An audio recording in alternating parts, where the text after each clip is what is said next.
Ok, pozdravljeni v še enem Evo smo. remote podcastu. Spet imamo stalne goste, Borisa, Andreja, Klemna. Tokrat bom jaz malo odvodil. Klemen je bil busy z stvarmi, ki bo tudi povedal, s čim je bil busy. Tako da bomo kar začeli. Ja. Ena tema, ki je zelo uporabna za, oziroma nujna, je, da se modele majčken spremeni, zato so uporabni za tvoj task. In temu se reče customizing. In tukaj imamo neke 4 metode, ki mislim, da pri klientih oziroma pri uporabnikih še vedno mogoče niso jasne, kdaj se kakšno uporablja. Pa bi jaz mogoče samo odprl, kaj so zdaj te metode, pa lahko malo več o tem povemo, recimo Boris, kaj to sploh pomeni, vsaka metoda, kako se jo naredi, pa tudi zakaj se kjer metodo kdaj uporablja. Ne? Se pravi, ko imaš ti recimo en model, recimo zdaj bomo rekli OpenAI Chat GPT, je dober za kakšne taske, za kakšne pa mogoče mu še kaj manjka. Še posebej, če hočeš nekaj s svojimi podatki narediti. In tukaj recimo prva metoda je, da mu daš razne prompte, da ga recimo vprašaš za 10, 15, 20 primeri in potem model že deluje malo bolj. Ta je zelo simpel.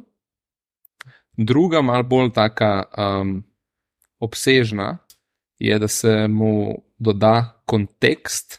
To se ponavadi naredi z nekimi vektor databazami, ki se tvoje podatke v bistvu opiše, tako da jih lahko boljš išče ta model. Potem so pa že kar, bi rekel, sofisticirane metode, tudi dosti drage. Naslednja je recimo fine tuning. In na koncu v bistvu ti streniraš model od začetka. Se pravi, ti v bistvu popolnoma spremeniš te weights od tega modela in to je tudi zelo drago.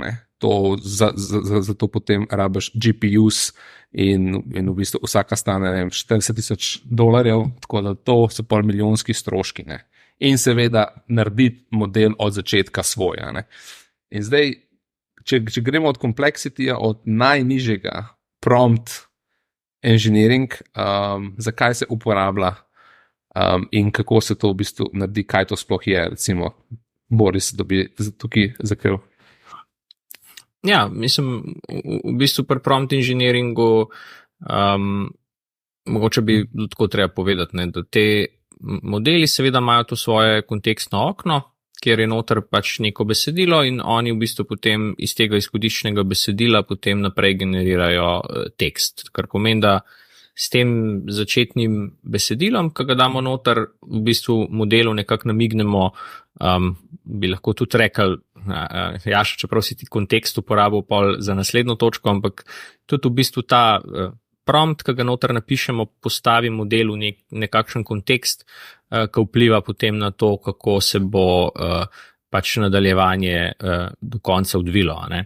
Zdaj, jaz bi rekel, ne, da pač samo prompt engineering, če ga pogledamo z stališča želje po delu z lastnimi podatki, je pravzaprav razmeroma malo uporabna, ne, v kontekstu podjetij. Ne.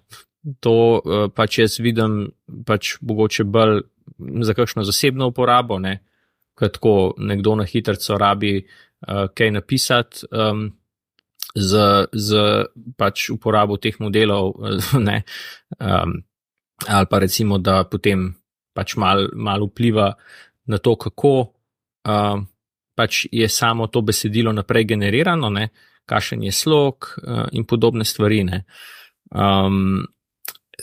Mislim, da je tudi mogoče prompt engineering zanimiv iz tega zornega kota vpliva na samo logiko, ki jo je sposoben model izvajati. Tle so recimo te znane metode, kot je chain of thought, ne, kjer mi v bistvu modelu na koncu, ko mu zastavimo neko vprašanje, potem dodamo to znano frazo think step by step, zdaj so še marsikatere druge, ne? In potem v bistvu model, namesto da bi naprimer kar zgeneriral pač končno vprašanje, če smo mu zastavili odgovor, gre skozi te vmesne korake, ki so pravzaprav potrebni, da on pride do odgovora, ne? In pač marsikdaj se s tem lahko bistveno bolj poveča možnost, da bo ta odgovor dejansko pravilen, ne? Samo eno vprašanje tukaj. A ta internal thoughts ali pa ta chain of thought, a to končni user vidi ali je to skrit pred končnim userjem? Vse. Aha. To v bistvu končni user vse vidi, ne? Jaz mislim, da doskrat lahko te stvari si ful na nek način enostavno predstavljamo, da si predstavljamo, kot da človeka nekaj sprašujemo, ne? Pa potem človek bi odgovarjal na to, ne? In recimo, če mi zastavimo eno vprašanje nekemu človeku, ki vključuje nekaj tega, da mora recimo kakšno osnovno matematiko narediti, ne? Tako kakšno vprašanje iz osnovne šole, ne, imaš to krušk, imaš to jabolk, neki si, ne.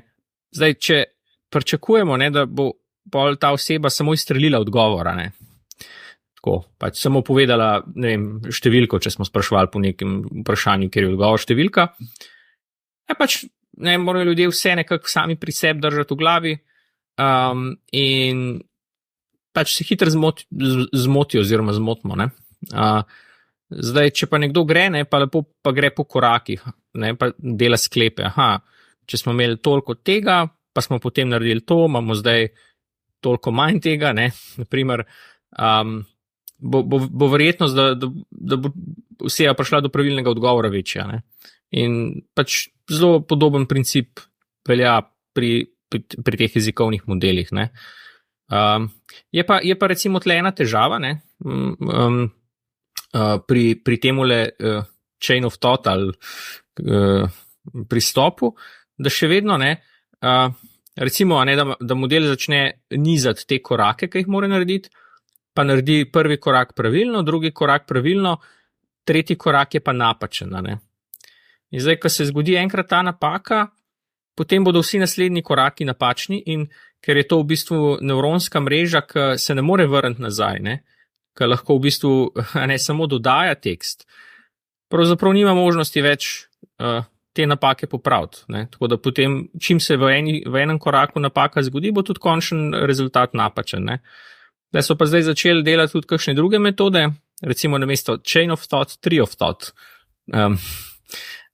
ki pa v bistvu grejo tako, ne, da ravno tako pač začne model generirati te korake, ampak potem, ko zgenerira enega, ne zgenerira potem samo v linearno naslednjega, ampak zgenerira več poti možnih. In potem se odpravi po eni od njih in potem spet dodaja naprej pač te korake in zdaj ampak ves čas pa tudi reevaluira, pravilnost tega. In če ugotovi recimo, da je v tej eni veji prišel do točke, ko se je zgodila napaka, pa ne more več naprej, ima možnost potem nadaljevati, se vrniti v eno od preostalih vej, ne, pa od tam naprej nadaljevati. Ne, in na tak način se še bistveno izboljša možnost, da pridemo do pravilne točke na koncu, ne, mislim, pravilnega odgovora. Je pa res, da je to potem precej dražje, ne, ker namesto, da generiramo to eno linijo korakov, jih moramo zdaj veliko, ne. Se pravi, v bistvu, Boris, tukaj ta chain of thought pa tree of thought, ne, recimo chain of thought bi bil nared to, prosim, korak za korakom. Tree of thought pa tudi ti njemu daš tak prompt, da on v bistvu naredi ta tree pa evaluate različne opcije. Tam v bistvu, ni samo, da mu damo to v prompt, ne, mislim, da je treba še malo te okoliške kode dodati zraven, ne, zato ker v bistvu se sprehajamo po teh vejah, ne.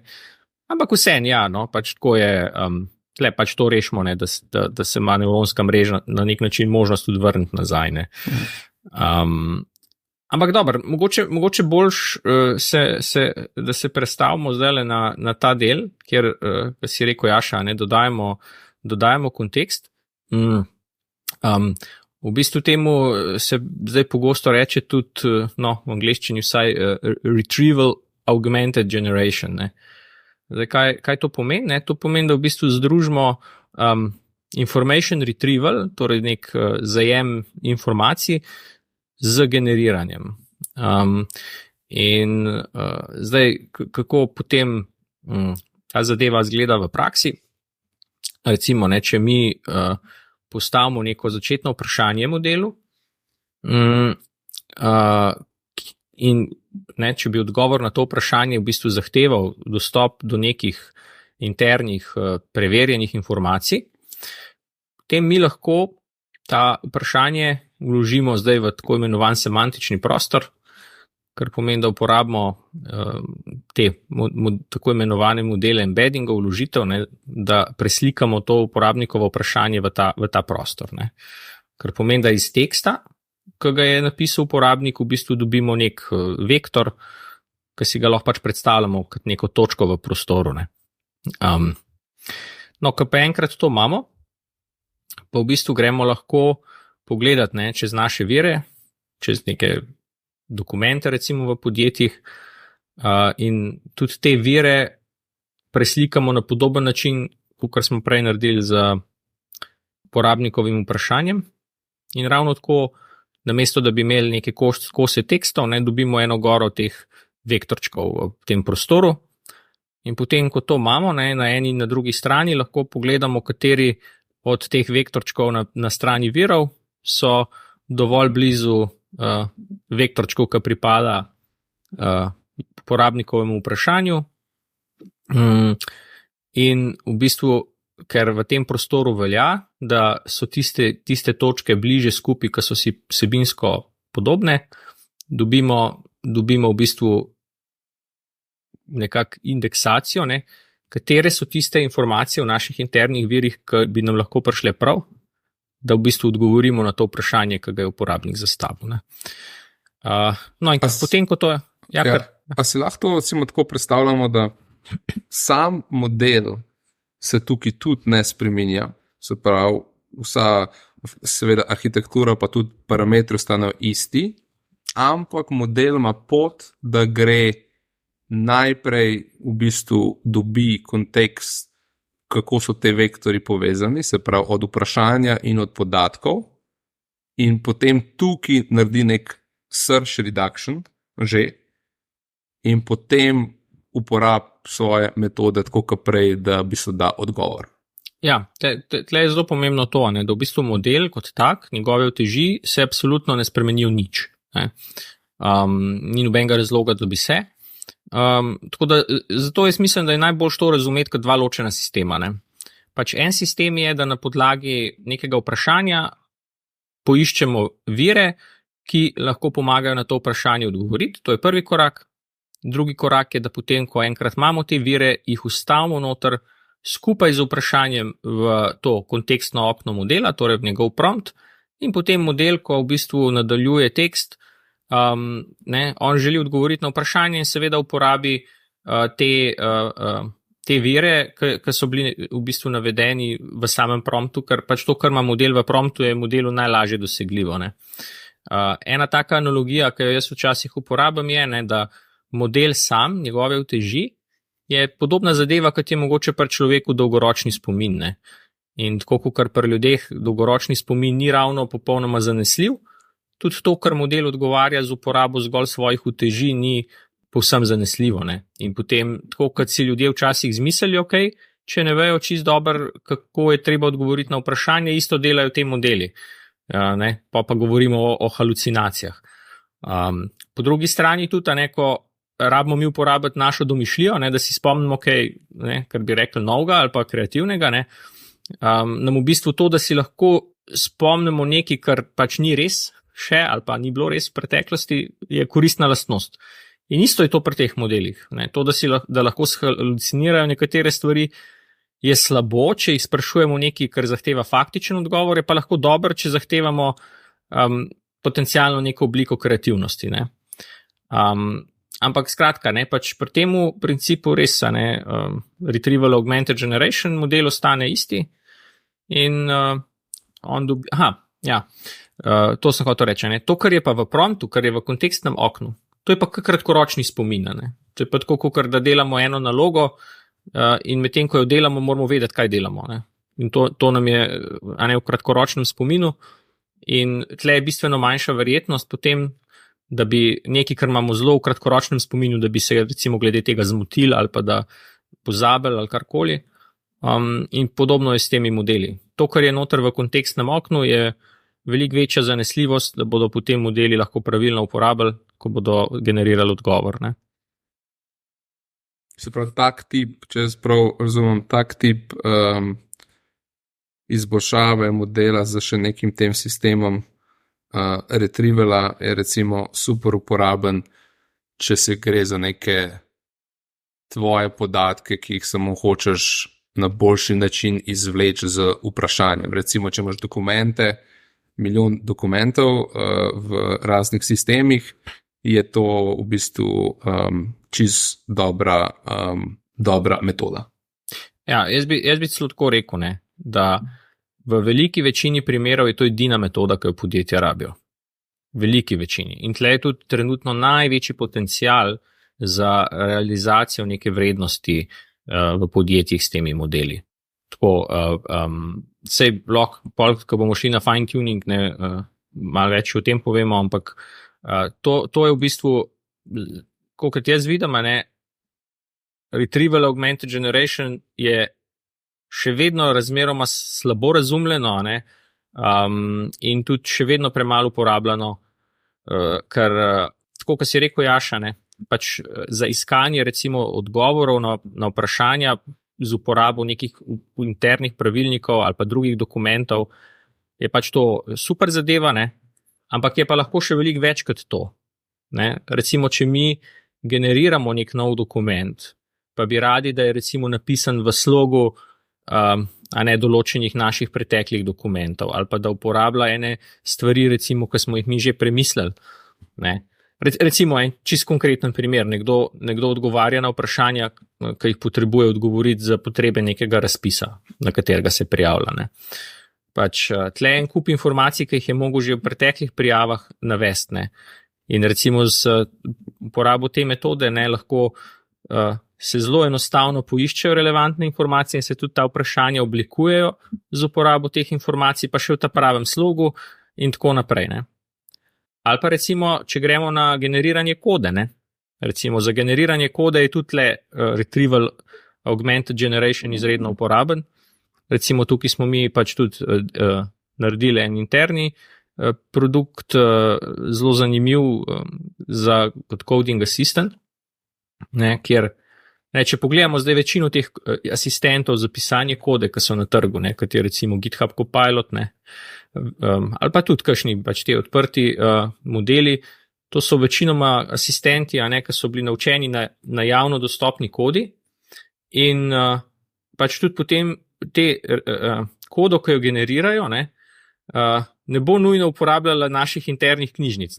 Seveda, se ne more, se niso bile javne, se ni mogel na njih naučiti, jih ne pozna, Ampak kaj pa lahko naredimo, Pač, ko mu mi damo eno navodilo, da želimo neko kodo, mi lahko dejansko potem izvedemo iskanje po internem codebaseu, da poiščemo tiste dele kode, ki bi bila potencialno lahko relevantna za rešitev problema, ki smo mu ga zastavili. In potem mi recimo lahko določene kose kode ali pa vsaj določene funkcije, ki kličejo interne kose kode, vstavimo v prompt. In potem, ko bo model zgeneriral predlog za kodo, ne bo zgeneriral pač kar en predlog, ampak bo zgeneriral takega, ki bo uporabil dejanske knjižnice, ki obstajajo na internem codebaseu. In to je mnogo, mnogo bolj uporabno, kot pa to recimo, da mu samo rečemo, zdaj pa eno tako funkcijo. Ampak, ja, kar pove, Karan. Jaz sem hotel vprašati Borisa, kako to zgleda čist v praksi, ta retrieval metoda. Recimo, da imam jaz podjetje in imam 10,000 strani nekih dokumentov. imam dostop do OpenAI API-ja, GPT-4, kako zdaj jaz to skupaj zvežem, da bo v bistvu se on referenciral vedno na teh 10,000 mojih dokumentov. Ja, pač na začetku je treba narediti dajmo reči, popis teh dokumentov. Vsak dokument, ki ga vzamemo, ga moramo v bistvu indeksirati. In ta indeksacija se dela z vektorsko bazo lahko, ne. Torej mi gremo čez dokument, po možnosti ga moramo malo razrezati na kose. Vsak kos potem uložimo, ne, z embeddingi, kar pomeni, da za vsak tak kos zračunamo ta vektor. Te vektorje potem spravimo v vektorsko bazo. In to pač naredimo enkrat na začetku. Kako je to zahteven proces za teh 10,000 tekstovnih dokumentov? Razmeroma enostaven in tudi razmeroma poceni, zato ker te embeddingi so pač njihova uporaba, cena na token je zelo nizka, ne? Če uporabljamo OpenAI-ov servis za to, ali pa celo lahko dejansko te embeddinge, kakšne druge, recimo E5 so eni taki, ki so zelo uporabni tudi za slovenščino, jih lahko tudi lokalno zaganjamo, ne? So tako dost. In ja, je pa to treba povedati, ne, da dobro je imeti tudi neke metapodatke zraven dodane vektorski bazi, ne, recimo, da mi vemo, naprimer, kdaj je recimo ta dokument bil vložen, naprimer, ne, in podobno, ne, kar pomeni, da če bomo mi recimo en dokument v eni točki spremenili, bo prišla nova verzija, ne, moramo tudi pol poskrbeti, da bomo te vektorje na novo zračunali in da bodo potem pač kazali na ustrezen dokument, ne. Ampak to je lahko pol zelo trivialen proces, ne. Tle ne zahteva, kot smo že rekli, nobenega novega učenja modela, dejansko samo poračunamo te vektorčke, pa pač je stvar rešena, ne. Vidiš to, kar sem opisal, en tak najbolj pogost use case za podjetja na splošno, ki imajo neko bazo stvari, nek wiki, nek know-how knowledge base, ne, za interno mogoče celo za zaposlene in hoče en jezikovni model uporabljati v conversation obliki, ne, da... Ja. Mislim, to je daleč najbolj, po mojem, ta trenutek primeren in vreden primer za uporabo za podjetje. Skoraj si ne predstavljam podjetja, ki mu to ne bi prišlo prav. Tako, ja, tako. Ne? Mislim, to je taka stvar, ne, ki lahko koristi neki multinacionalki, ampak tudi, ne vem, neki lokalni pizzeriji bi prišla marsikdaj prav. Vprašanje, Boris, zakaj mi štirje ne naredimo plug and play solution za tole? Vse obstajajo, ne. Mislim, zdaj to, ja, zdaj tega že kar dost, ne. Mislim, če pogledaš plug and play solution, ne, pa bom jaz tukaj bil malo devil's advocate, ne. Če imaš ti dokumente v Microsoftovih orodjih od ne vem, SharePointa do Teamsa, do OneDrive-a in tako naprej, Confluence, je to v bistvu začetek tega je v neki beta verziji že na voljo nekim podjetjem. Ni pa še to vsem na voljo, ne? Ampak v bistvu Microsoft s tem Copilotom Microsoft 365 v bistvu bo naredil to. Pol ima tudi recimo Azure, zdaj lahko ti plagaš svoj source, structured data source, ne?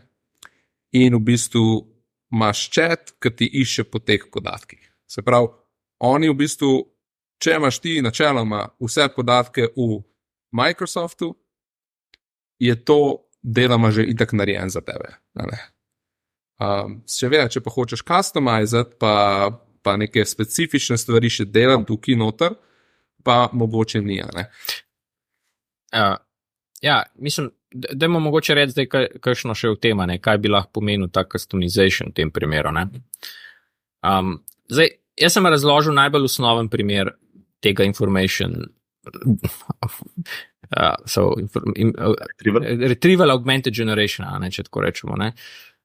Samo kompleksnost tega, ne. Mislim, zdaj ta primer, kot je bil predstavljen, je zelo primeren za to, kar si Klemen rekel, ne. Recimo podjetje ima nek interni wiki, Confluence, pa bi pač radi, da sistem odgovori na vprašanje od uporabnika z uporabo tega vira podatkov, ne.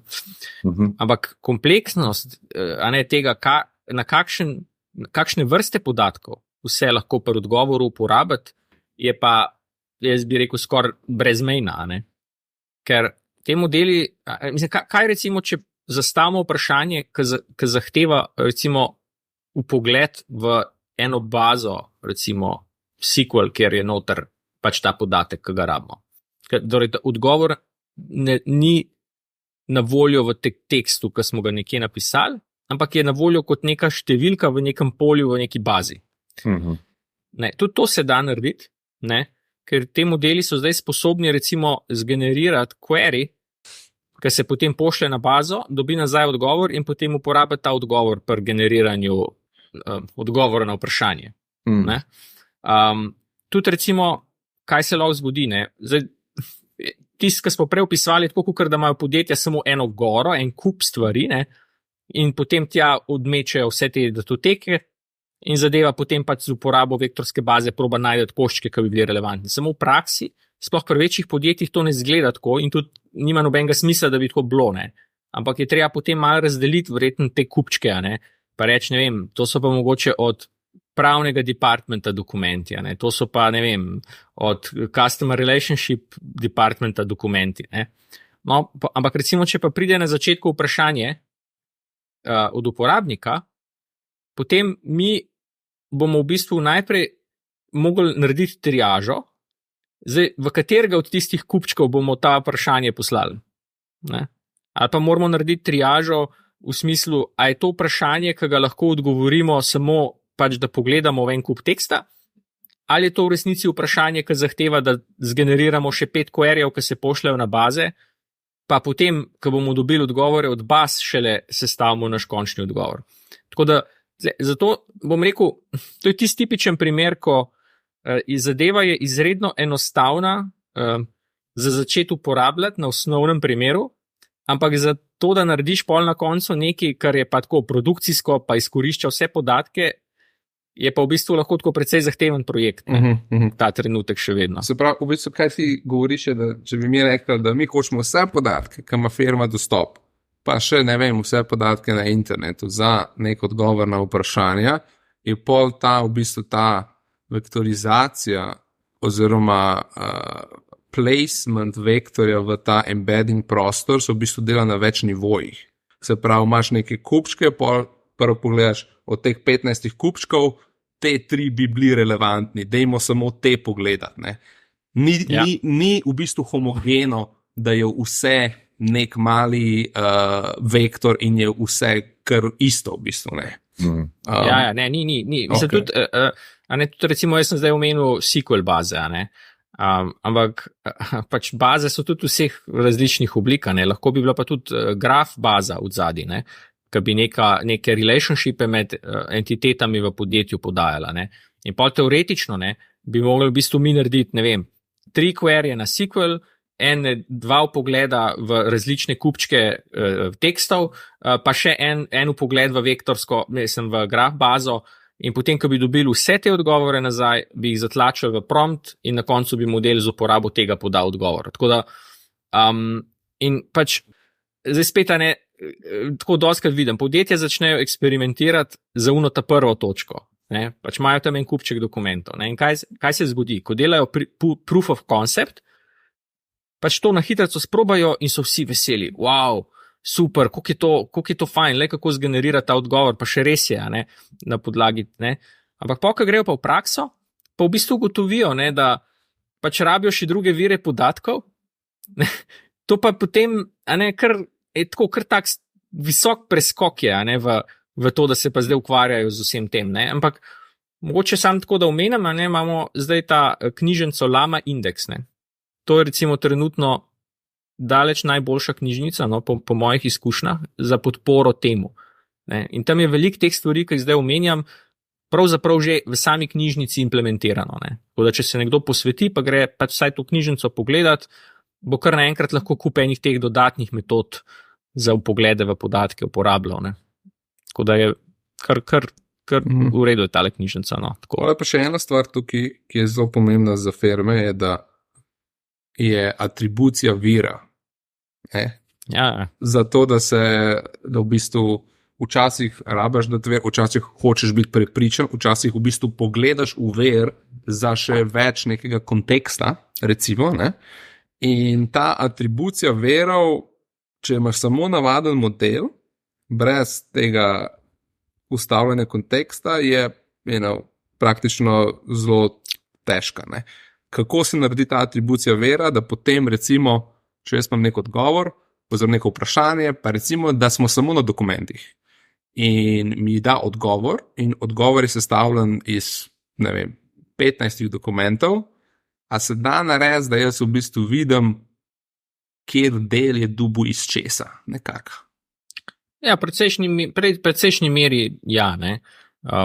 Mislim, tako, kot sem zdaj prej opisal, ne, potem, ko bi model pač dobil vse te odgovore iz različnih virov, ne, in bi jih ustavili v prompt, ne, bi jih tudi označili, ne. Bi rekel, pač tale stvar je prišla od tu, tale stvar je prišla od tam, pri tem odgovoru smo uporabili pogled v to bazo, ne. Tako da pol recimo, ko bi zgenerirali odgovor, bi zraven lahko pač ali na koncu odgovora, ali pa včasih že kar vmes, ne, delali citate, ne, in potem, ko bi ti kliknil na potencialno recimo na uno številkico, ne, bi se ti zraven lahko odprl dejanski vir, ne, iz koder je to prišlo. Recimo, mi smo tako naredili, ko smo delali to po dokumentih, ne, da pač si lahko kar kliknil na tisto pač oznakico zraven in se je odprl kar dejansko PDF pa na točno določeni strani, iz koder je recimo prišla ta informacija, ne. Kar je pravzaprav nujno narediti, zato ker se tako pač omogoči vsem, da se lahko relativno enostavno prekontrolira, ne, da vsem ni prišlo do kje pri oblikovanju odgovora, do kakšne napake, ne. Ker se še vedno lahko zgodi, ne. To ni zdaj nekaj, kar deluje zdaj 100%, ne, nažalost, ampak deluje pa precej zanesljivo, no. Čisto neprimerljivo z tem, da bi samo na suho recimo ChatGPT spraševalo o kakšnih teh stvareh, ne. Dejansko prihajajo vhodni podatki iz naših baz, ne. Ok, no, pol recimo se pa rekel, da za veliko večino primerov je že ta metoda zadost za podjetja, imamo pa pol še tiste metode, o katerih je, nažalost, največ mogoče napisan na internetu, ker so mogoče bolj seksi, ne vem, kaj je fora, je pa ta metoda fine-tuninga, ki se spremeni dele modela, kakšne parametre, kakšne uteži in potem seveda še cel trening modela še enkrat. Ja. Daj pa v bistvu je to sploh smiselno in za kakšne taske? Ja, recimo, no, dajmo se najprej loti tega fine-tuninga, ne. Torej, pri fine-tuningu se gre v bistvu za to, ne, da mi začnemo z pač nekim fundacijskim modelom kot takim, ne, recimo nekim velikim jezikovnim modelom, in pol v bistvu hočemo samo te uteži nekoliko prilagoditi, zato da bi pač vplivali na to, kaj pač on zgenerira, ne. In sej v bistvu, te modeli, ne, ki jih pač mi najbolj pogosto uporabljamo, ne, recimo GPT-4, ne, so vsi šli ne samo čez to začetno fazo učenja, ampak tudi potem čez fazo fine-tuninga, pa še pač te prilagoditve z reinforcement learningom pa tako naprej, ne. Zdaj, ena stvar, no, kako je bilo meni tako zanimivo mogoče razmišljati, ne, o teh modelih, ne, je pač ta izhodiščni, bazični model je tipično naučen na neverjetno raznolikem naboru podatkov, ne, na teh podatkih, ki so recimo prišli iz interneta in tako naprej. Kar pomeni, da nekako njegovo znanje, ne, je zelo razpršeno čez vse mogoče stvari. Od tega je tudi ogromen enih neumnosti, ne, tako kot pač vemo, ne, na internetu je ogromen neumnosti, ne. In zdaj, kaj mi v bistvu s fine-tuningom naredimo, je tako, kot da si predstavljamo, da zdaj model z fine-tuningom fokusiramo na en del tega znanja, ki ga je on pač pridobil, in to seveda upamo, da na tisti del, ki je za nas bolj uporaben. In en dober primer je recimo pri samem generiranju različnih jezikov. Pač recimo nekateri tudi te zdaj odprtokodni modeli, kot je Llama 2, naprimer, so dejansko bili naučeni tudi na enem majhnem delčku slovenščine. ampak to je pač manj kot 1% mogoče celotnega pač učne množice, ne, verjetno še celo kakšno decimalko preveč mogoče rekel, ne. Ampak vendarle, a ne, se je s tem model naučil veliko slovenščine, samo problem je, da če to samo, a ne, če bo on šel slučajno nekaj generirati, ne, ker je bilo te slovenščine toliko malo, ne bo generiral v slovenščini ali pa ne bo dobro generiral v slovenščini, zato ker bo probal zraven nekako kombinirati še vse to, kar se je naučil v drugih jezikih in tako naprej, ne. Potem pa lahko vidimo, ne vem, da mogoče, ko bo oblikoval odgovor, nekega bomo vprašali slovenščini, bo dobili neki zraven, ki se sliši kot nek miks med slovaščino, slovenščino pa srbščino, ne. Pa še kakšna angliška beseda mogoče zraven, ne. No in pa če eni ljudje pa takoj zaključijo, rečejo, tale lama 2 nič si ne morem s tem pomagati, ne. Pa ni res, ne. Lahko naredimo fine tuning, ne. Mi lahko damo njemu v to fine tuning množico en razmeroma majhen nabor, recimo vprašanj pa odgovorov v slovenščini in s tem je v bistvu tako, kakor da bi mi modelu nakazali, mi rabimo od tebe, da nam v slovenščini odgovarjaš. In potem v bistvu to njegovo znanje slovenščine na nek način prekličemo potem gor, kako bi rekel, ne. In model dejansko začne precej dobro govoriti slovensko. Ampak recimo tukaj, to se mi zdi, mislim, to je vsaj za mene dosti težje razumeti, kot naprejšnja metoda. Ne? In me zanima, recimo, dal si primer slovenščine. Mi vzamemo en model, ki je bil treniran na ogromno različnih podatkih, tudi nekih slovenskih. In ker mi hočemo ta model uporabljati za, ne vem, naš biznis, ki bo v slovenščini, ga rabimo osredotočiti na tiste dele, ki so nekako relevantni za slovenščino. In to se naredi tako, da imaš eno naslednjo malo goro slovenskih podatkov, pa pol jih daš skozi, pa neke parametre spreminjaš, ali kaj v bistvu čisto res narediš, da je ta model boljši v slovenščini, kot je bil originalen. Ja, dejansko moramo nabrati en podatek, ne. Zdaj, koliko je teh podatkov, koliko velika je ta gora, ne. Ja, v bistvu se izkaže, da niti ne rabi tako zelo velika, ne. Recimo, dajmo reči 50,000 vprašanj, pa odgovorov v slovenščini, ne. Pa nekdo bo rekel, ja pa dobro, pa kje ne zdaj jaz dobim 50,000 vprašanj, ne. No, lepota je, da jih lahko zgeneriramo, ne. Lahko recimo uporabimo en model, ki pa govori slovensko že, ne.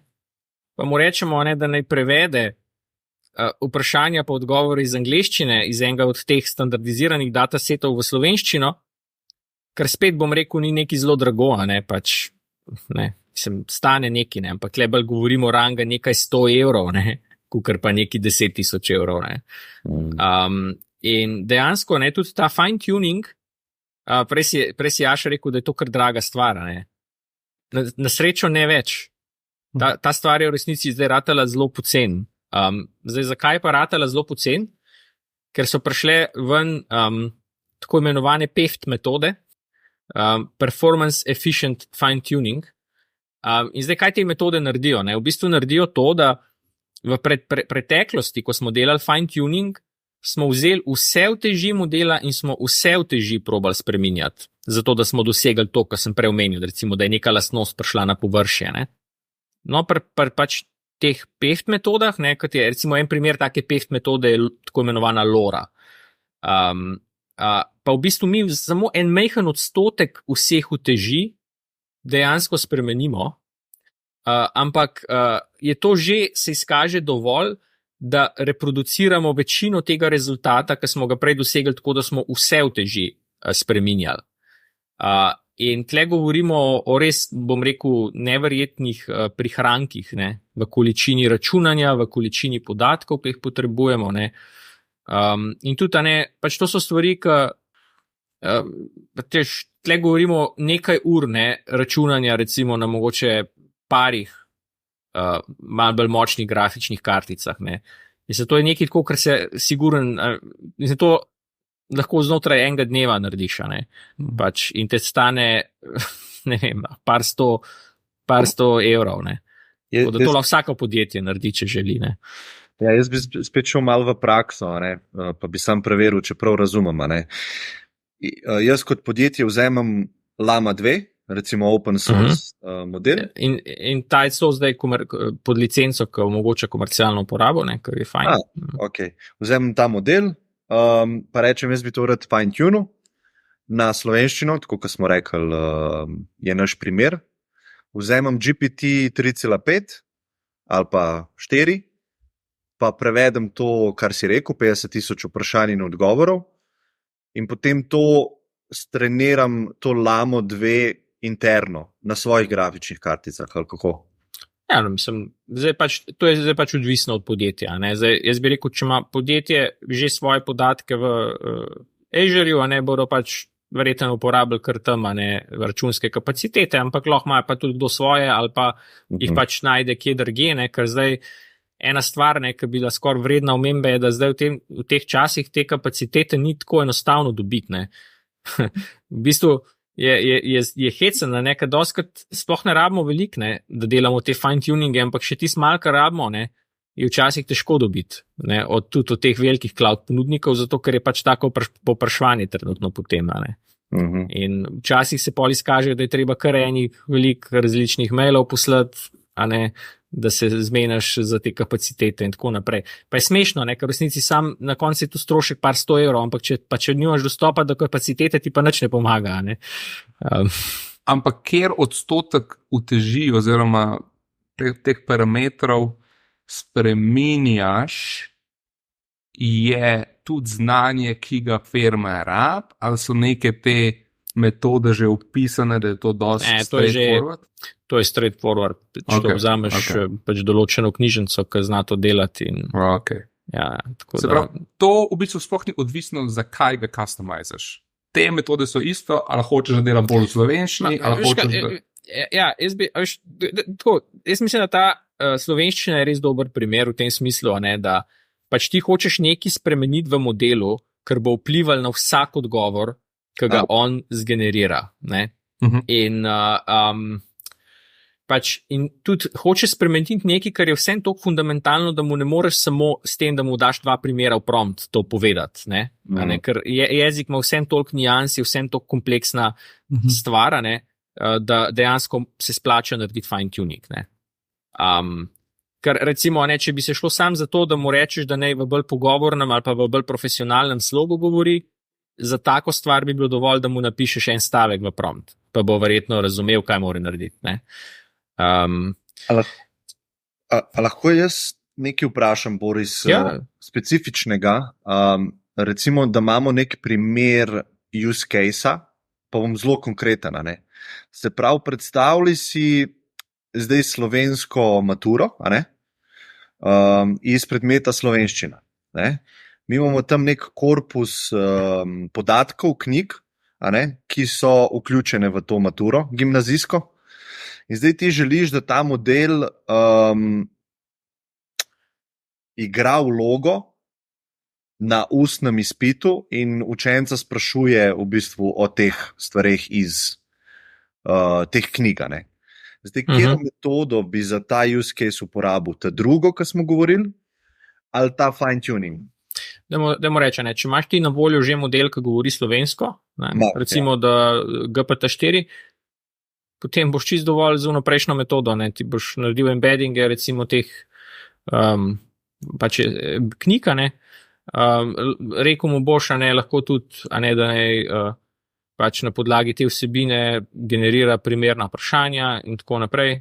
To je nekaj, kar lahko rešiš samo z embeddingi. Nobenega razloga nimaš tukaj za fine-tuning.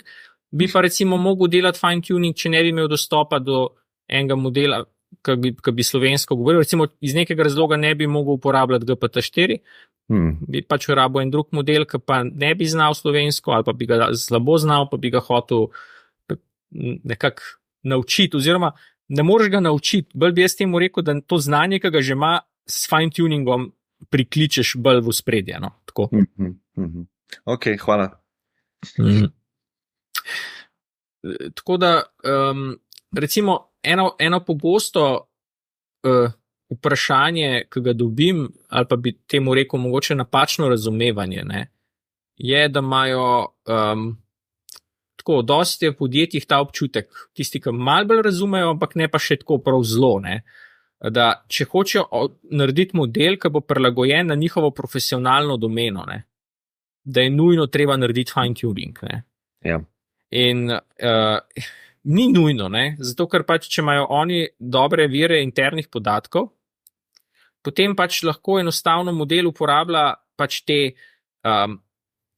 vire pri oblikovanju odgovorov. Sam zdaj, mogoče pa pol ta problem, da podjetja dostikrat nimajo vsem tako lepo dokumentiranih vseh procedur, pa čemu vse je treba slediti in tako naprej, ne. In bi potem radi malo ubrali bližnjico, ne, da bi pač model vsem nekako odgovarjal iz te njihove domene pravilno. Samo fine tuning je zelo riskantna metoda, kako se tega lotati, ne. Ker na koncu spet ne bo nobene garancije, da je odgovor, ki ga je model podal, pač pravilen, zato ker bo vsem prišel iz uteži in ne iz recimo dejanskega tega kratkoročnega spomina napolnjenega s podatki iz basa, ne.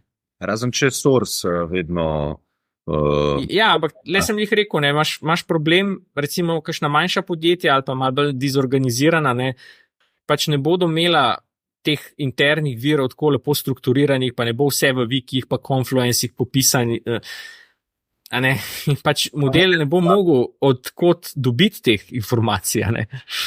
Ja. Prav, zadnja stvar tukaj, prej gremo na, mislim, da zelo exciting topic, naslednjem. Zadnja stvar je pa pač ta model retraining. Ne. Se pravi, recimo vzameš nek odprto kodni model in popolnoma mu spremeniš uteži. Recimo to je naredil Bloomberg, se mi zdi, z Bloomom, ne, ali nekaj tasga, oziroma je vzel nek model in je, ne vem, vrgel noter, mislim, da par 10 milijonov ali nekaj tako, in ga je res customizer. Ne. Kdaj pa recimo je ta metoda uporabna in kakšen mora biti business case tukaj, ker to pa se mi zdi je majčkeno dražje. Ne. Ja, ne, mislim, to je zelo drago, ne. Ja. Mislim, to je, tle smo na rangu 100,000 evrov, potencialno tudi lahko milijonov, malo bomo verjetno na desetinah milijonov, oziroma ne, taki modeli, kot je GPT-4 so, mislim, da je po nekih ocenah, da je en training run stal 50 milijonov, če se ne motim, a ne, tako da kmalu bomo na par 100 verjetno. Skratka, kdaj se to splača, ne? Jaz bi rekel praktično skoraj nikoli za neko običajno podjetje. In jaz mislim, da v primeru Bloomberga, pač moje osebno mnenje, je tukaj šlo bolj za kazanje mišic, a ne, kot pa dejansko delo na enem res za njih izredno uporabnem produktu, a ne.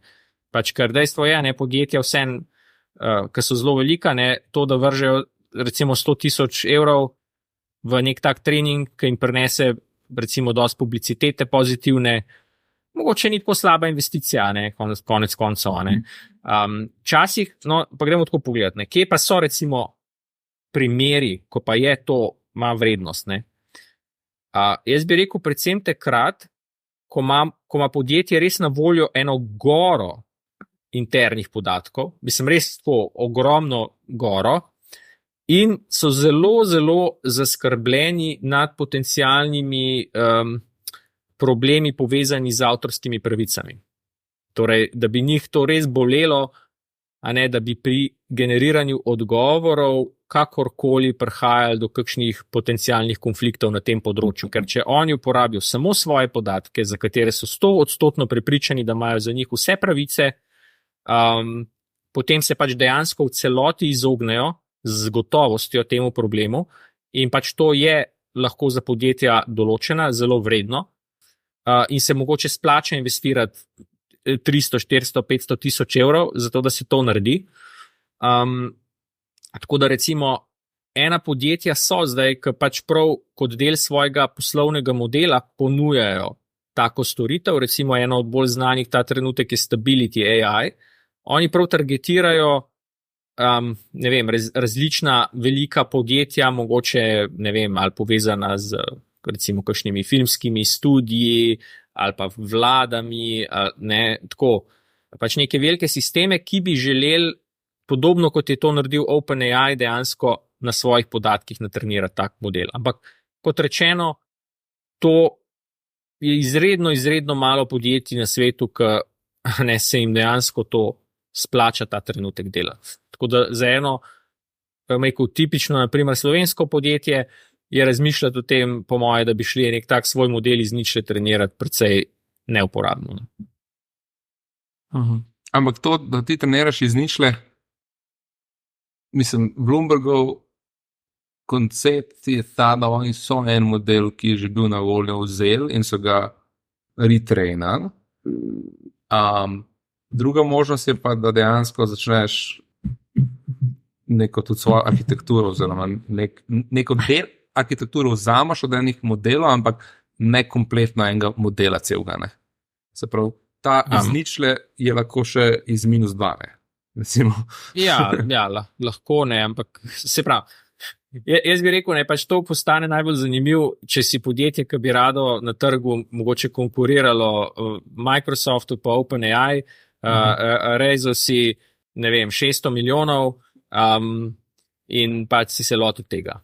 Ne, pač, mislim, so taka podjetja, ki se grejo tudi to igro, ne samo, pač moraš imeti res dober razlog, pa zelo dobrohotne investitorja, da se pač to greša. Ok, a smo obdelali vse tukaj, še kaj za dodati? Mogoče tam mogoče še prej na to skočimo, se mi zdi kar koristna tema, samo tako, da se malo dotaknemo. Kdaj recimo se odločiti pa sploh uporabljati generativno umetno inteligenco napram ostalim oblikam? Ker tukaj recimo vidim je eno področje, ker so ljudje v podjetjih dostikrat danes precej zmedeni. Pač kaj zdaj lahko zaupamo, da language modeli naredijo, pa kdaj jih lahko uporabljamo ali pa kdaj pač mogoče boljš ne. Recimo, ena taka zadeva je, jaz si tako predstavljam. Če imaš ti v podjetju en problem, ki se ga da rešiti z znanjem, ki obstaja izven podjetja, potem so recimo mogoče dobre šanse, da lahko to rešiš z enim jezikovnim modelom.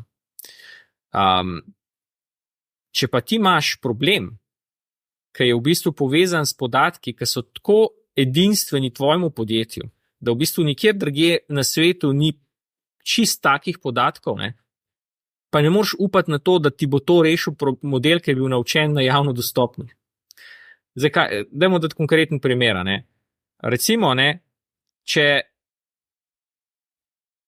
sem jaz odvetniška pisarna, ki ima en kup enih pogodb, razmeroma standardizirani, pa bi rad recimo prepisal določene člene teh pogodb v drugo obliko, pač, ker je teh pogodb ostalih na svetu toliko veliko in so te modeli toliko tega videli, si lahko pomagamo z temi modeli, ki so bili naučeni na javnih podatkih, ker dejansko vsebujejo to znanje, ki ga mi moramo priklicati za to, da ta problem rešimo. Ampak recimo, če pa imamo tovarno, ki ima en velik stroj, ki je bil narejen samo za to tovarno, ki ima neke specifične parametre na določenih mestih, pač teh podatkov ni javno, tudi ta konstelacija teh parametrov in tega stroja je edinstvena temu podjetju. Pač tukaj si bomo težko pomagali s temi jezikovnimi modeli ali pa kakšnimi drugimi javno dostopnimi. Ampak dejansko bomo mogli na teh naših podatkih naučiti prav poseben model, ki nam bo pomagal interpretirati, kaj se recimo s temi podatki dogaja. To je, potem so pa še razne omejitve, Ne vem, recimo so primeri, ko dejansko rabimo model, ki ima toliko nizek latency, ki ga mi nikoli ne bomo z velikimi jezikovnimi modeli mogli doseči.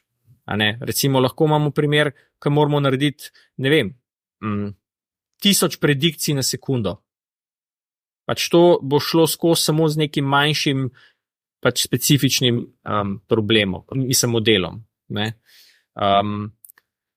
Skratka, dobro se je zavedati to, da ne smemo zdaj kar pozabiti vseh ostalih modelov povezanih strojnim učenjem, ne, pa skočiti. Vse lahko rešimo z temi jezikovnimi modeli, ne. Ni tako, ne.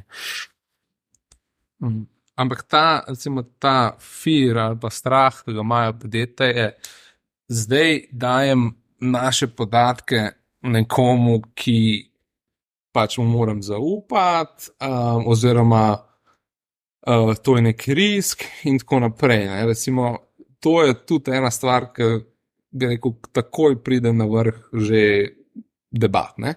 Recimo, če jaz zdaj pogledam ta Azure Use Your Own Data Service, ne prišel junija ven, oni prva stvar, kar napišejo, je Your prompts, completions, embeddings are not available to other customers. Ne.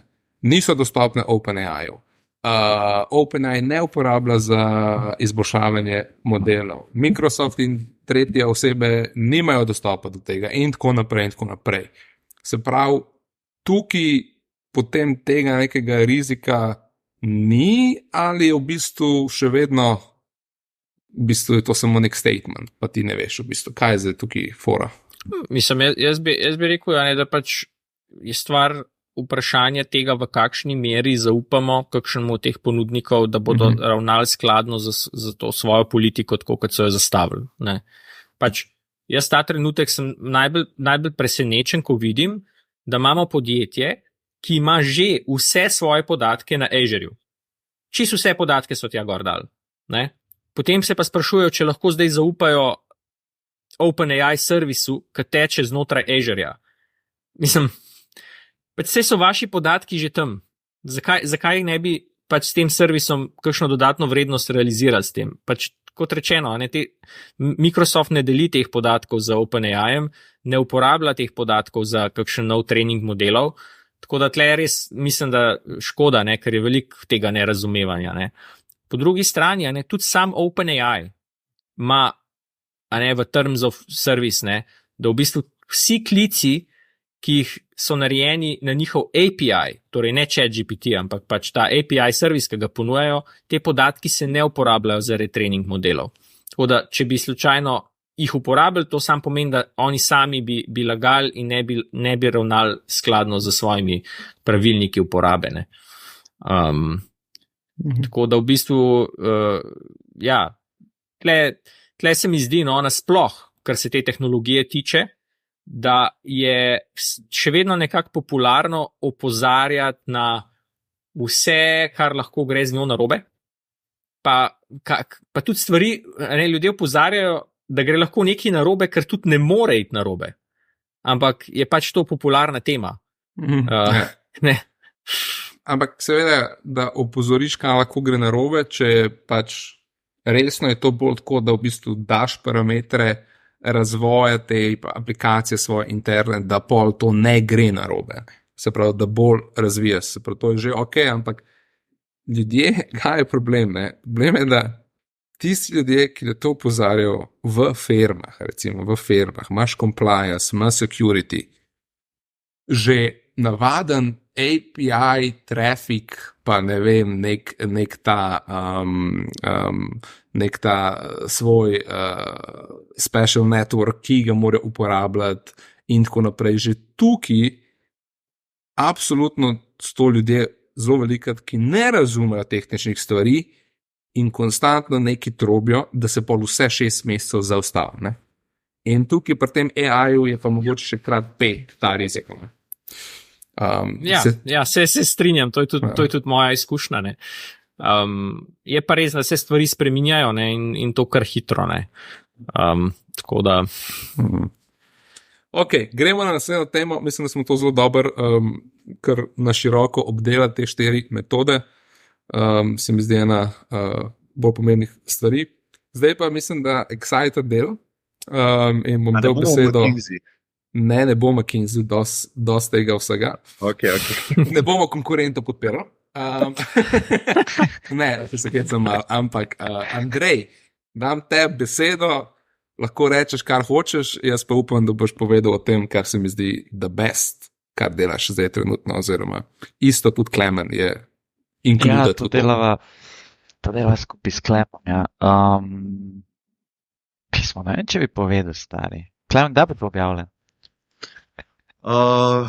Ne vem, se nismo nič time sensitive, tako da lahko je v sredo, a veš, malo kasneje. Ne, saj ti lahko to objaviš kadarkoli. Ne, saj je v bistvu tako, no. Tisti, ki se mogoče zdaj, če so med poslušalci, ker za njih bo to relevantno, ne. Če so med poslušalci kakšni, ki se zdaj učijo za kakšne popravce ali pa jesenski rok mature, in grejo na astra.si, jim lahko zdaj, si lahko zdaj pomagajo z enim zelo pametnim inštruktorjem, ki jim bo pomagal reševati matematične naloge in vsa ta vprašanja, ki jih imaš pri učenju matematike. Tako da zdaj smo to v bistvu bolj tak en soft launch smo naredili. Pa se lahko v bistvu, mislim, če lahko, ne vem, to bo se sam odločil, ampak a lahko mogoče kaj povesta Klemen pa Andrej, kaj je, mislim, kakšen bo postopek, da zdaj vidimo to, kar vidimo. A si mogoče kad srnelo na svojih videih, ali na nekih snoveh, na nekih knjigah, ali v bistvu je to samo nek out-of-the-box language model, oziroma kje je tukaj ta customization, ki smo ga prej opisovali? Kako si prišel do tega, recimo?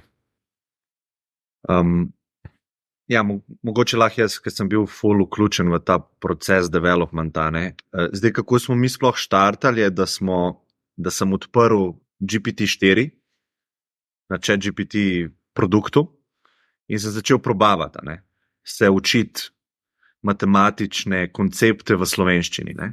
In pa, ko smo rekli, ok, zdaj mi sumimo, da je to kar dosti dobro, ne, za nek MVP, smo rekli, glejmo mi to implementirati pač na svoji instanci, se pravi, kličemo GPT-4 in mi smo se v bistvu igrali s tem prvim delom, ki smo danes govorili, se pravi s prompt engineeringom, ne. Mi smo probavali na vse različne načine, koliko natančno njega spromptata, ne, koliko ga omejita, ne. Tako da zdaj v zadnja, ne, obstaja ta system prompt, ki se pošilja preko OpenAI API-ja, ne, in omeji modela, ne.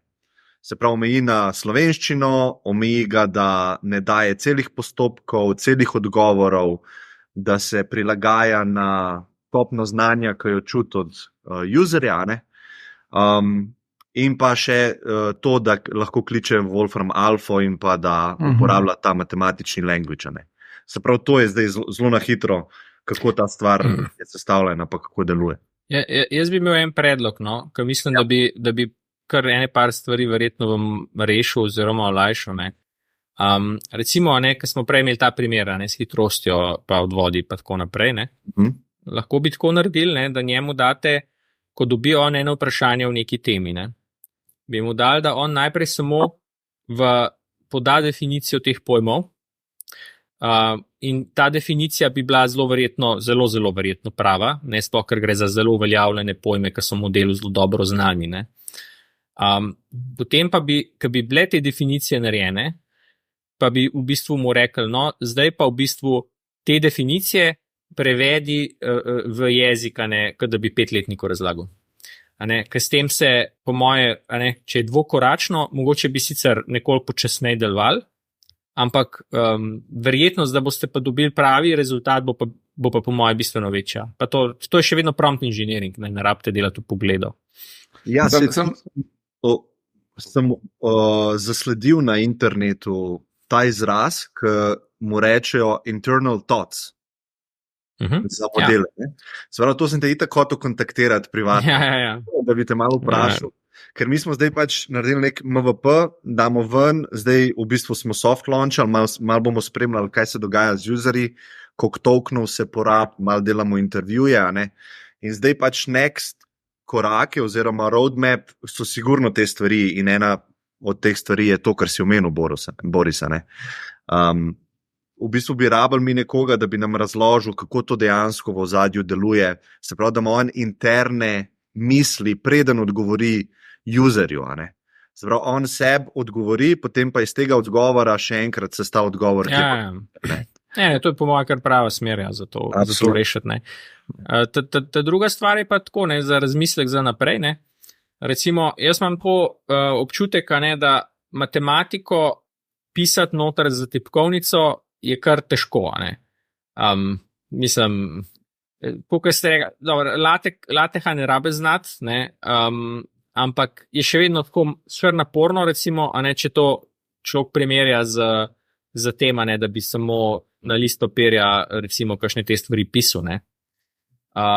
Tako da ena razmislek bi bil po moje v smeri speech to text, ne, ker tudi zelo lepo že tudi za slovenščino deluje, ne, tudi recimo Whisper model je precej dober, ne. Tako da jaz mislim, da ta sama uporabniška izkušnja potem bi s tem postala tako neprimerno lažja. Ne. Veliko bolj bi poudarili ta pogovorni aspekt, da se v bistvu z inštruktorjem pogovarjaš, ne, ker tle pa še vedno, ko moš tipkati, je kar. Absolutno. Tudi recimo, marsikdo zdaj, sploh od mladih, ne, je full bolj phone-centric, tukaj pa desktop, ne. In zdaj na telefon tipkati noter vprašanja je mnogo, ne. Na roadmapu imamo next thing, to je prva stvar, ki pride, je photo-recognition, ne, se pravi. Ja, pa to, ja. Da v bistvu ti imaš itek naloge ponovadi iz učbenika ali pa imaš svoj zvezek in ti imaš enačbo tam spisano in absolutno, da ti to slikate, ne, in da ti vrže not v sporočilo je next step, ne. Whisper model pa to, da imaš ti z njim naraven pogovor, ne. To v bistvu gre lahko v neke zelo zanimive sfere v naslednjih letih, ne. Oziroma mesecih, ja. Mogoče, ja. Da boš imel v bistvu nek tak, da bo imel vsak človek dostop do tutorja 1-1, ne. To se mi zdi, da si sploh ne predstavljamo, ne, kakšen efekt ima lahko to za izobraževalni sistem, ne. Prej, ko so imeli aristokrati to na voljo ali pa zelo bogati ljudje, ne, so imeli inštruktorja za zgodovino, inštruktorja za matematiko, inštruktorja za tenis, ne. Medtem, ko nižji sloj tega absolutno ni imel na voljo, ne. In zdaj prihajamo v ero, ne, ko bo čisto vsak človek, ne glede na družbeni status, lahko imel dostop do 1-1 tutorja, ne. Tako da jaz sem zelo navdušen in mislim, da ima lahko velik impact to na izobraževanje, ne. A pa recimo ste nekako, če imaš to, kar je zdaj predstavljam, pa res deluje dobro. To je recimo vprašanje za Andreja, ki vem, da je tako, kako bi rekel, puritanski za neke stvari, kar mi je zelo všeč. Se pravi, tako čist del tega. In me zanima, a je še smiselno imeti pol tvoje videe, če imaš to? V kateri kombinaciji bi kombinal to, kar si naredil pred ne vem, kolikimi leti, pa ta nov edition? Jaz mislim, da ko si ti čist svež, oziroma ko je neka čist nova snov, jaz še vedno veliko vrednost vidim v tem, da ti pogledaš mojo razlago. Ne. Ker se mi zdi, da tukaj sem jaz naredil razliko. Ne. Se pravi, ne vem, kaj bi jaz rekel zdaj, neki v trigonometriji ali pa pri nekih konceptih, ki jih moraš ti prvič pa slišiš, a veš, sinus, kva so zdaj kosinus, kva to je, ne. Si ti pogledaš, ne, in mogoče ti v polu tisti razlagi, recimo, da si dosegel neko 70-80% razumevanja, ne, pa mogoče lahko pa začneš spraševati ta model, ne, pa rečeš, jaz pa tole, nekaj specifično zdaj ne razumem, a mi lahko samo specifično poveš, kaj pa tole zdaj pomeni, ne. Ampak drugač pa tako za postopke, vsaj kar sem jaz zdaj testiral to, z zelo velik nekimi različnimi nalogami, je pa zelo, zelo dober. Tako da bomo videli, to je zdaj nek eksperiment, ne? Bomo videli, kako bo ta uporaba, kako se bo zdaj to transformiralo v prihodnosti, ker so te stvari na voljo. Kaj se pa recimo pričakuje, oziroma kako misliš, da je treba to nekako predstaviti tudi uradnemu delu kako bi rekel, te industrije, šola, ministrstvu in tako naprej, da ne bojo se počutili ogrožene, da bojo videli, da to jim lahko pomaga. A veš, kaj mislim? Kako to nekako skalibrirati? Ker tukaj, če oni rečejo, študenti, matematika 2023 je the best, tukaj imate tudi en tool, ki ga lahko uporabljate, a veš, usiš bo skyrocketov, ne? Če bo pa pač, ne vem, banal, najslabši primer, bo pa slabo, ne? Ja, razumem. Razumem vprašanje. Jaz mislim, da tukaj se moramo mi samo vprašati, kaj je naš skupen cilj, ne? Če naš skupen cilj, da ljudje se hitro, učinkovito in zelo dobro nekaj naučijo, ne? Dajmo se vprašati, kako čim prej pride do tega cilja. Kakšne so zdaj metode, kakšni pripomočki, kakšno tehnologijo lahko uporabljamo, da to dosežemo.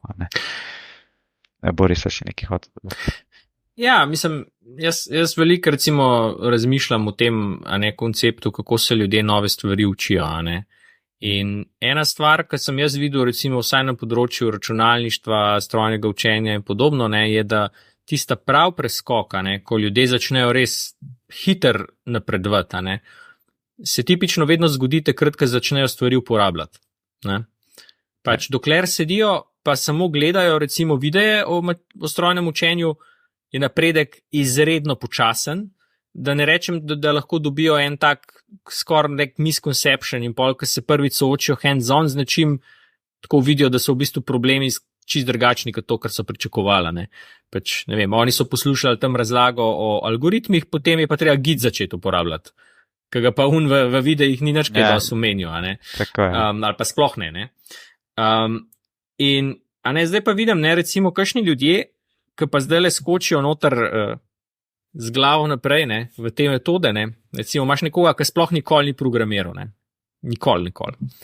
Pa začne, ampak je pa pogumen v smislu uporabe GPT modelov, pa ga začne spraševati, kako bi jaz to naredil, in potem mu pač da nazaj, ampak pa on nekaj proba, pa nekaj ne dela, pa vpraša, zakaj mi zdaj to ne dela, tole mora spremeniti, Tako, na začetku se nekdo obnaša mogoče tako precej kot pač neki neznalec, ki vse sprašuje, ampak istočasno, ko bo to uporabljal, bo pa začel dejansko to znanje pridobivati. Vsakeč, ko mu bo model povedal, kaj naj naredi, pa ko bo on to dejansko uporabil, bo začel to znanje absorbirati. In jaz mislim, da je to en tak neverjetno hiter in skalabilen način učenja, čeprav se mogoče zdi na prvi pogled, tako kot smo tradicionalno dojemali to, kakor da zdaj nekdo goljufa, ker pač uporablja enega tazga pomočnika, ampak dejansko se uči s tem, kar pomeni, da jaz mislim, da tako kot jaz vidim,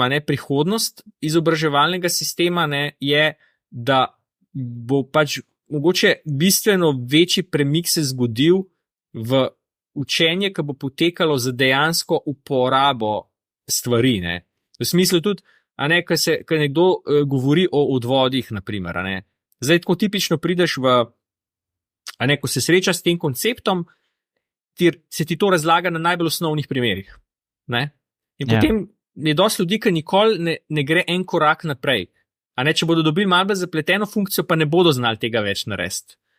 Tle pa zdaj drugače, tle boš pa lahko se srečal z ne vem kakšno matematično klobaso, pa boš rekel, pomagaj mi to rešiti in on bo začel to delati in boš dejansko videl na enem kompleksnem primeru, kako ti lahko zdaj odvod vseeno uporabljaš in pač, tako da po mojem bo veliko tega, tako kot kalkulatorji, podobna stvar. Je pa tudi še ena stvar tukaj, ki jaz vidim, v bistvu dve. Ena je, da uporabiti matematiko na praktičen način z nekimi nalogami, primeri, ko jo ti lahko dejansko uporabiš, da nekaj narediš, je včasih dosti težko iz teh nalog to videti. Ja, seveda. In naslednji korak, ki pa je vedno praktičen, je pa seveda, da ti nekaj sprogramiraš. In ta link med matematiko pa temi funkcijami pa neko simple kodo za neko simple igrico, da jo narediš ali karkoli, ta link se mi zdi dober extension za praktično uporabo. To je ena stvar, recimo, da se to pol še v eni fazi ne vgradi, ne vem. Ampak stvar je pa tudi ta, ne? Izpiti, znanje, preverjanje znanja. Meni se zdi to relativno, kako bi rekel, to je dosti smešna stvar. Zato, ker ne ocen dejanskega, koliko ti res znaš, ampak ocen tvoj trenuten performance on the day. In recimo primer, jaz sem se učil matematiko vedno tako, da sem sam pogledal rešitve in prebral in nisem v lifeu naredil nobene naloge sam. In sem vedno imel dobre ocene. Kaj se je pa zgodilo? Jaz tega znanja nisem zasidral. Jaz vem, da je šlo. In mogoče so bili testi preveč podobni nalogam in sem jaz samo pattern matchal, nisem pa zares razumel znanja. In zdaj me zanima, koliko je tukaj ne riziko, ampak koliko ljudi bo nekako med dobre ocene zaradi tega, ker bo rekel, reš mi to nalogo, reš mi še to nalogo, bum, in bojo pogledali 100 rešitev in bojo štekali mal in bojo lahko pisali dober test, v bistvu pa res ne bojo razumeli. Mogoče, če smem sam to, kar si glede testov, ne, jaz sem veliko o tem razmišljal, kako ta paradigma obstaja, ne, kaj bo treba spremeniti. Se pravi, ti imaš nek učni proces in pa imaš nek milestone, kjer mi preverimo znanje vseh v razredu, eni fejlajo, eni grejo naprej in gremo naprej, ne, eni morajo popravljati. V bistvu s tem pristopom, ne, bi se preverjanje dogajalo tekom učenja, a ne? Ker v bistvu ta model bi konstantno vedel, kje se ti nahajaš, in če bi imel nek učitelj, človeški učitelj, samo nek dashboard pa pregled, ta mal timi mal zaostaja, je na 96% razumevanja, ne? Ta je na 80% razumevanja, njemu moram malo bolj posvetiti, ne, časa. To v bistvu, ta tutor bi lahko konstantno feedil te podatke. In ti v bistvu ne bi nikoli imel testov, ker v bistvu ti bi konstantno vedel, kje se ta mal nahaja. Ne? Sam ta inštruktor, mislim, to je zdaj MVP, ne, bi mogel res se prilagajati userju, res ne dajati odgovorov in res konstantno preverjati stopnjo razumevanja, a ne, Jaša. Se pravi, to ne bi bilo, da jaz njega spromptam kot učenc, daj mi postopek in mi da postopek in grem jaz naprej. Ne. On bi z vprašanji nazaj userju dejansko preveril, a ta user razume to, kar se zdaj pogovarjate. Kakor tutor, ne? Ti ne moreš bullshitati človeškega tutorja. A ne? To je super, ne? V bistvu hotel reči, da pač dejansko ta tutor ne bi se lahko s tabo tekom različnih dni, ne, pač po kakšni temi pogovarjal. Ne vem, recimo v ponedeljek bi ti vprašal eno nalogco, kako bi si ti tega lotil. In pa bi uporabnik lahko se lotil na nek način in tutor bi opazil, ne, da je v bistvu v tem sklepanju uporabnika neka napaka. Ne. In pa bi mu razložil, ne, pač kako je prav. Ne. Ampak dobro, pa bi, ne vem, 3 dni kasneje bi mu podobno nalogo zastavil, ne isto, ampak podobno. In potem bi pa videl, ne, da uporabnik spet isto napako naredil, kot prejšnjič. Ne. In pa bi bil to še dodaten signal za tutorja, ker tutor bi imel dostop do vseh interakcij za nazaj. Ne? Yeah. Zdaj že 2-krat naredil isto napako in potem bi se lahko prav o tem specifičnem konceptu, ki ga narobe razume, na podlagi parih primerov pogovoril. Glej, ti misliš, da se to tako naredi. No, jaz ti pa povem, da pač to ne gre tako, zato ker. In potem po tej iteraciji, 3 dni kasneje spet isto. In toliko časa, dokler ne bi bila on the same page. In to pač v trenutnem šolskem sistemu je to popolnoma neizvedljivo. Ne gre, ne more se tako delati. Jaz mislim, da če bi bila možnost, in verjetno so tako delali te aristokratski tutori, ki jih je prej Klemen omenil. Pač, tako da ne, jaz mislim, da je tle ogromen potencial. Ampak tudi hotel sem to še reči. Recimo, zdaj, ne vem, dobiš eno nalogo, pa dajmo iti na področje recimo cloud services. Pač nekdo recimo ti da nalogo, daj mi povej ti, kako se v Azureu tak produkt sestav. In zdaj, recimo, ko se ljudje pripravljajo za certifikate, se dostikrat na pamet učijo. Pač, in je to lahko precej neuporabno znanje. Mislim, je do neke mere uporabno, sam ne pa ful. Zdaj, če boš ti šel sam, pa probo ugotoviti, kako tak produkt zastaviš, ne vem, boš porabil 1 teden. Samo, če bi pa ti v bistvu z uporabo teh toolov tako, da bi ti rekel, zdaj pa ti dejansko naredi ta produkt, pa lahko uporabiš kaj češ, a ne. In bi ti pol napolno z, ne vem, GPT-4 in ne vem kaj, pač probo bi lahko prišel do nekega MVP-ja tega zelo kratkem času. Kar pomeni, da ti za isti čas, ki si ga prej porabil za učenje pa drilanje na pamet, ne, bi ti mogoče lahko nekih 10 mini cloud servisov v bistvu zimplementiral. A veš, in pol dejansko bi začel ponotranjiti, a ne, čeprav bi ti od njega dobival, kam moraš narediti, ampak ker bi to videl 10-krat, bi se ti začel po moje usedati dejansko, kaj moraš narediti za to, da tak servis spraviš v pogon, a ne. Tako da v bistvu nekdo, ki je najprej prišepetovalec, a ne, poga s časoma ne rabiš več, ker si to videl že tokrat. Se ti, naši možgani začnejo potem pattern matchati dejansko na to, kako se take stvari dela.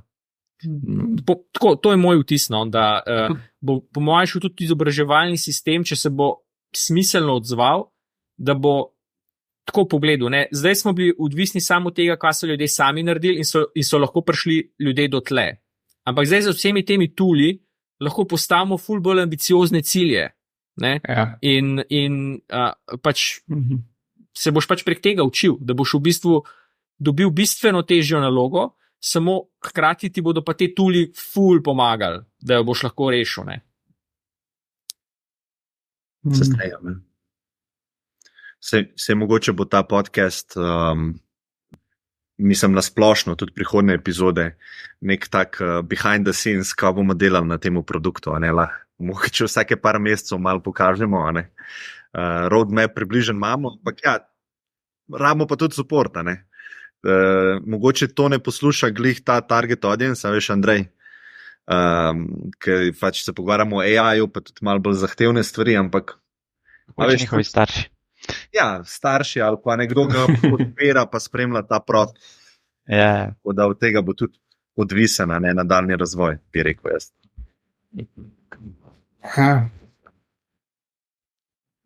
Super, jaz moram iti drugače.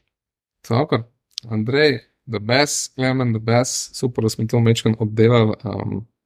Mislim, da je super zadeva in želim, da se čim bolj razvija. Hvala, Jaša. Super si odvodil, Jaša, ena boljših epizod. Mislim, sploh ta prvi del mi je bil, vsaj za mene osebno, ful koristen, ne? Tako da hvala, no, pustam Boris tudi te predvsem. Ja, Hvala vam. Hvala za povabilo. Hvala, Boris, hvala. Okay, čau. Ja. Čau.